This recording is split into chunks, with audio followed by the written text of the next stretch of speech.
Basurahan na lang natin. Okay.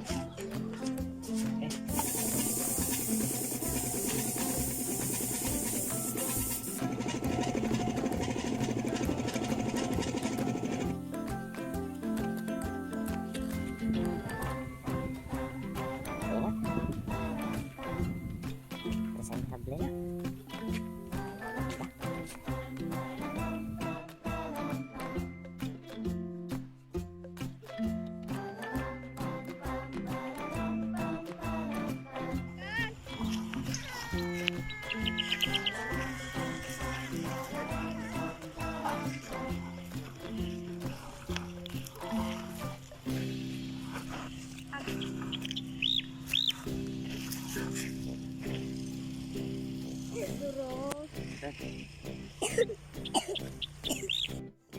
So, eto na, kamote farm.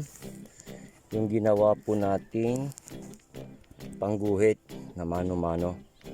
So, isa-isahin po natin ngayon yung materyales na ginamit natin kasama po yung sukat. At kung maaari, kumuha po kayo ng lapis at ballpen at papel para isulat na lang po nyo para mas sigurado. So, umpisa na po natin kamote farm. So yung tubo po natin ginamit dito, sukat ng tubo natin na ginamit is 137 cm plus yung handle nya is 35 cm. Yan. 35 cm, 137 at 35 cm. Then yung ginamit po nating angle bar, nandun na sa video natin kanina pero susukatin po ulit natin. Ito po ay 50 cm. Then ang flat bar nya, sukat ng angle bar is 1 and 1/2. 1 and 1/2 po yung sukat ng angle bar. Then yung flat bar nya, ito yung flat bar. Ang nagamit po nating flat bar, yan, mula doon hanggang dyan is 43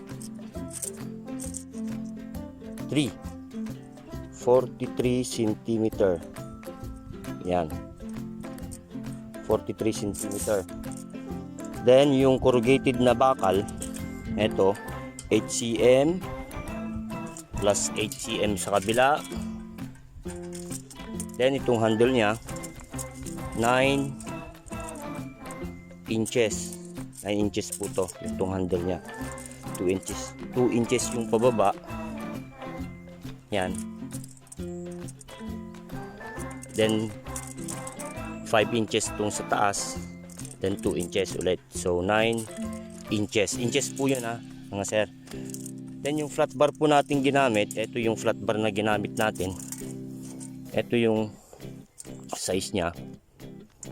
1 inch po yung lapad. Yan. 1 inch po yung lapad. Then yung haba is 22.5 inches. Bali dalawang piraso po yung ginamit natin dyan, kabilaan. Ito at saka yan. So yung bakal na mataba, yung uno, ito po yun. Siya yan. So ang sukat po niyan is nasa baba hanggang sa taas is 6 and a half po inches. Pag-isulat po nyo 6 and a half inches. Then yung flat bar po niya sa taas, dalawa po ulit ito. Yan, kung may mas mataba po kayong flat bar, mas maganda po. Ito dinubli ko lang kasi manipis. Ang sukat po niyan mula doon sa baba, yan, is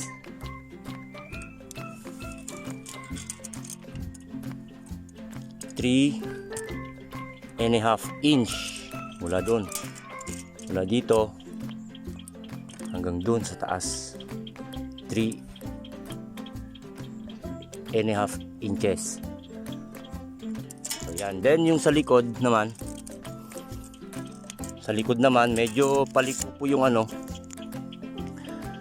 liniko ko po yan. Yan, pukpukin lang po yun ng martilyo patapos yung i-welding yan, 2 piraso po ulit to. Then pagka welding nyo, pukpukin nyo lang po siya para mag-curve siya konti. So po nyan is yan, 3.5 inches. 3.5 inches yan mula dyan sa baba. Then una po sa paggawa nyo, pakisulat na lang din ulit. Ang una pong tapos idadagdag pala natin yung sa materialis natin, yung 2 tornilyo. Ito, 2 number 12 na 1 inch, 2 yan sa likod yun. Then itong retaso ng molye, ito mula dun hanggang sa dulo nito is 7 inches mula dun. Ang haba niyan, length 7 inches. Then ang lapad po niya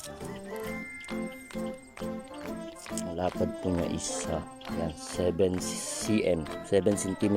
Ang kakaiba yung sukat natin, pasensya na po kayo, basta isulat na lang po nyo. Yan. Yan, pinatulis na natin yan. Yan, unang-una, yung gagawin nyo sa inyong paggawa, ang una pong gagawin nyo rito is ito. Ito yung sa taas ng pinagpalitan ng tangke ng tubig. So, para mayupi po yan, maging sila, maging parang butterfly. Ang gagawin lang po nyo dyan is padaanan po nyo siya ng edger to ng cutting disc dito sa gitna, sa sentro mismo. Buhitan nyo, tapos padaanan po lang po nyo ng cutting disc. And then putulan po nyo sa baba ng 2 inches. Sa baba niyan, putulan nyo yung pinakatulis ng heart. Yan, putulin po nyo yung 2 inches. Yan. Then bago nyo i-bend po siya, i-bend mo siya konti. Lagay nyo lang sa mga edges ng mga mga sa semento or any sa edges niyan. Mayuyupi po yan pagka napadaanan po yan ng edger, yung cutting disc. Yan. So yan po yung unang gagawin nyo. Then pangalawa, ang pangalawa po nyong gawin dito is ito, i-assemble nyo ito. Ito yung yung pinaka paa niya. Ito. Yan. So madali lang naman siguro yan sa inyo. Yan, tapos lagay nyo lang yung flat bar sa taas. Yan, yung flat bar sa taas, lagay nyo lang to.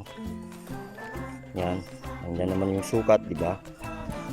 So, then pag nalagay na po yung flat bar, patutulisin po nyo yung nasa video po natin sa unahan, sa video, panoorin lang po nyo doon.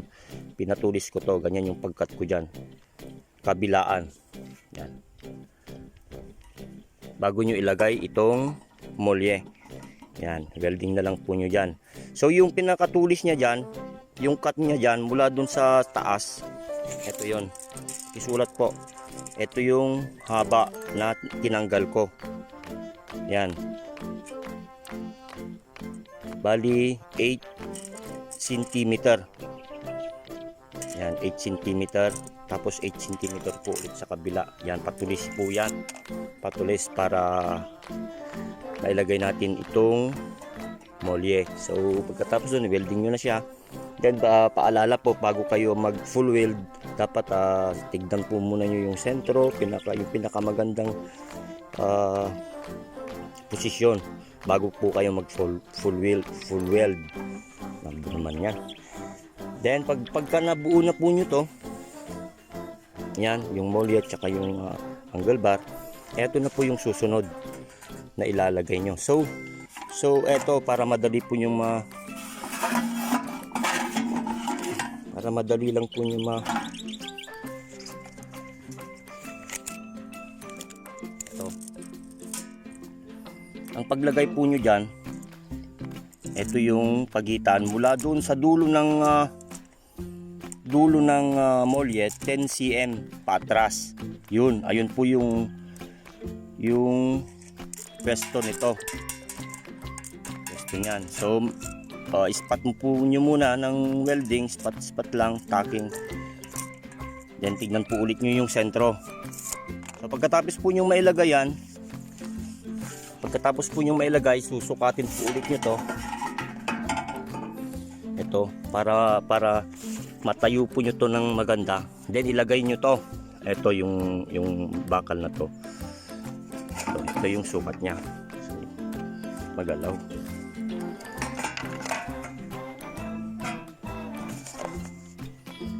Yan. So yung pagitan po niyan, so ang sukat niyan mula dun sa dulo ng flat bar, dulo ng flat bar hanggang sa sentro. Ayan, tignan po nyo yan. 9 cm ang pinakasentro. 9 cm. Yan. So welding nyo na po itong bakal na to, itong matabang to, mula dun sa end nya hanggang sa sentro. Yan, 9 cm yan. Pasentro nyo yung 9 cm. Patayo nyo yan. Tapos welding po nyo, tacking nyo. Then pag natacking po nyo, dito nyo sa i-base kung gaano ba ang pagitan nito tsaka to. So susukatin po nyo yan. Ayan. So ang sukat nyan mula dun, dapat mula dun 6 cm ang sentro. Ayan po, tignan po nyo yan, kamoto front. 6 cm. Ayan. Tignan nyo. O, ayan. 6 cm.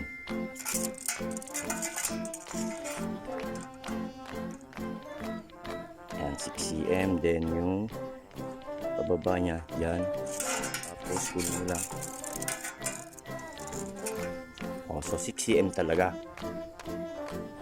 6 cm.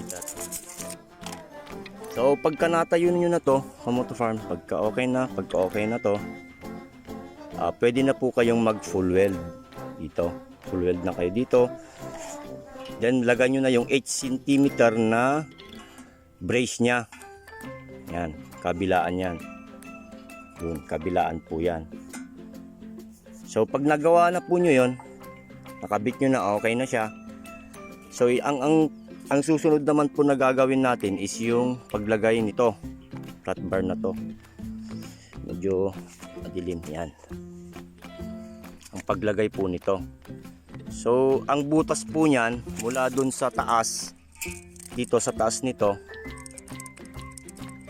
ang butas po niyan is, ang sukat niyan is nasa 1 inch. 1 inch. Yan, gumamit po ako ng drill bit na 12 mm. Lumalabo. Yan. 1 inch. Yan. Yan, butasan nyo itong flat bar nito. Mula dun sa taas, 1 inch, then butas. Okay. So ilagay nyo na yan. Pagka nalagay nyo ng 1 inch, full weld nyo na siya, wala nang problema. Then, susunod po dito, eto na, etong flat bar ulit na to. Eto na. So para madali po yung maintindihan, ayan, mula doon sa dulo ng flat bar hanggang sa binutasan natin, ayan, is 9 cm po. Yan, 9 cm yan. 9 cm. So pagka nabutasan nyo yan, okay na. 9 cm, okay na. Then mag-ispat-ispat po muna kayo ng welding dito pababa, ganyan. Then stop po muna kayo dito sa banda rito. Huwag muna kayo magwe-welding dito sa banda rito para malagay natin ito mamaya. Ganun. Spot lang yan hanggang doon sa taas. So okay na, pag nalagay na po natin ito, flat bar na to, 2 piraso, nabutasan na po natin yan. Pag sa pagbutas nyo, i-weld nyo muna para hindi siya, para tapat na tapat po yung butas. Ito. Then, so pagka nailagay na natin yan, ang susunod po na ilalagay natin ulit ay yung handle na. Yun. Para makita yung sentro. Ito yung tubo na yung lalagay natin. So 9 cm mula dun sa butas. Wait, ulitin lang po natin. Parang nagkamali po ako. 19 cm po, sorry, 19 cm po. 19 cm po, 19 cm may 10 na doon. So 19 na yan. So 19 cm. So yan. So yung paglagay po nyo naman ng handle, ibig ko sabihin itong body niya, itong tubo na to, para mabilis at maintindihan nyo mabuti, mula dun sa dulo ng bakal, ng tubo, yan, sukatin lang po nyo. Ayan, nasa 11 cm mula dun sa dulo ng tubo hanggang dyan 11 cm. So mula dun hanggang dito sa tapat nitong flat bar 11 cm yan. So wala na po kayong magiging problema.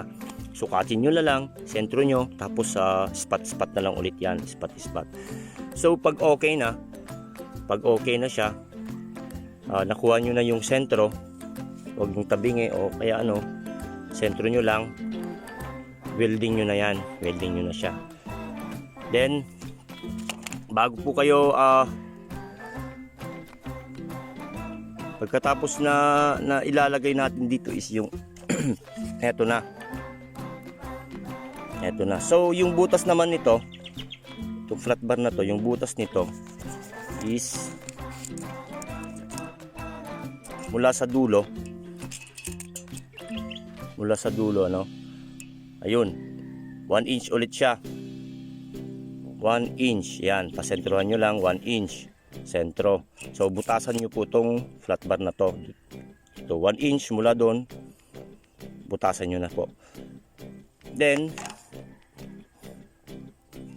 pag nabutasan nyo na, ilalagay nyo na po itong flat bar na to, yan. So bago nyo siya butasan, ang tip ko po, bago nyo siya butasan, ispat lang po muna siya, ispat nyo sa welding. Yan, alam nyo naman yung sukat niyan, diba? Ito, mula dyan sa dulo hanggang doon. Ayan. Then ispat nyo siya.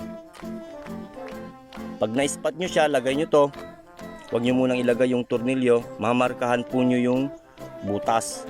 So wala pa yung tornilyo, so malaya po kayong magmarka para mabutasan siya dito.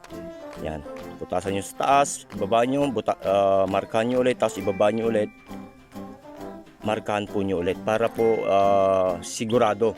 So pag namarkahan nyo na siya, pag namarkahan nyo na po to, tanggalin nyo siya ulit, tanggalin nyo to. Ispat lang naman siya kanina, so pwede nyo siyang tanggalin nyo yan bago nyo butasan. Pag nabutasan na po nyo yan, markahan nyo lang sa bago nyo tanggalin, markahan nyo lang dito. Yan. So pagka nabutasan nyo na, lagay nyo na ulit, okay na yan. Wala na magiging problema, tapat niya yan. Siguradong magkakatapat yung butas noon, sigurado. Pagka may sumayad man, padaanan nyo lang po siya ng hand drill, okay na. So then, tapos na tayo dito. So kulang na lang yung handle. So sa handle naman, madali na lang naman yan ilagay, di ba? Kunin nyo lang yung sentro para maging sentro yan. Mula dito hanggang dun sa kabila. Hanggang dito. Kunin nyo lang yung sentro niyan. Bago nyo markahan yan. And then yun yung sentro, di ba? Bago nyo welding. So eto namang handle. Eto yung pinakauli. Bago nyo ilagay ito, kailangan yung buhatin siya. tignan nyo kung saan yung part siya balance, doon nyo ilalagay. Then ito, putulin nyo lang ng cutting disc, yan, para maging matulis. Yan. So, i-grind nyo lang siya para tumulis. So, okay na. So, tapos na po yung project nyo, di ba? Napakadali lang po yan. Sa isang araw, okay na, tapos na to eh. Kaya lang sa akin kasi marami naman akong ginagawa. So, unti-unti. So, ngayon, so tapos na. So, tapos na yung paggawa nyo ng mano-manong pangguhit natin. So tinesting po natin siya kanina dun sa tataniman natin ng sili. So medyo matigas na kasi yung yung lupa no, dahil naulanan. Nakita nyo may mga tumutubo ng damo. So okay na yan. Eto pala, napansin ko malaki pala yung tulong nito para mabigat, madaling gumaon sa lupa. So okay na yung natin, wala namang problema. Yan. So okay yun, natapos na natin yung project nating DIY tutorial. Sana nasundan nyo, sana makagawa rin kayo ng sarili nyo. So pagpasensyahan na lang po nyo yung video natin, medyo mahaba. So okay lang yan, tiyagaan lang para makagawa po tayo, dahil nasabi ko naman po sa inyo yung kumpletong detalye, lahat po ng materialis na gagamitin nyo, kung paano po nyo ilagay, pagkakabit-kabitin step by step po. So wala nang magiging problema, talagang sigurado yun na magkakagawa po kayo kung may kumpleto lang po kayong gagamiting materyales. So hanggang dito na lang po ulit tayo, at salamat po ulit sa inyong pagsuporta, pagnood sa ating video na to, na napakagandang tutorial para sa mga tulad po nating kinukulang sa puhunan para makapagpaguhit sa kanilang mga tataniman na sili. Then maraming salamat din syempre sa mga nag-message, nag-chat sa akin, nag-comment na gagawa po tayo ng DIY tutorial ng pangguhit na ito. So hanggang dito na lang po ulit muna tayo. Maraming salamat sa inyong panunod, at hanggang sa muli, God bless po sa ating lahat. Sana nasa mabuti po kayong kalagayan lahat. And then Mikong Moto Farm po, please subscribe. Then out.